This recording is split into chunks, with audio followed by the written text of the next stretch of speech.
Hello good morning हजुरहरूलाई सन्चै हुनुहुन्छ होला। मेरो एउटा नयाँ मिनी ब्लगमा स्वागत छ।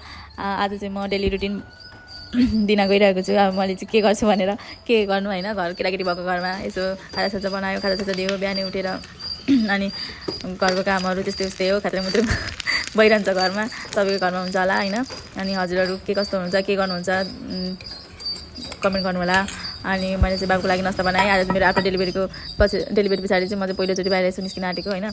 अनि बाबु र म चाहिँ गयौँ बजार। अनि बाबुले चाहिँ बजार घुम्दै खेलाउने कुरा माग्छन् होइन, खेलाउने कुरालाई किनेपछि चाहिँ अरू सामानै नकिन्नु अरे, अनि घर जानु अरे, चलो चलो अरे होइन। अनि म चाहिँ खाद्य किनेँ।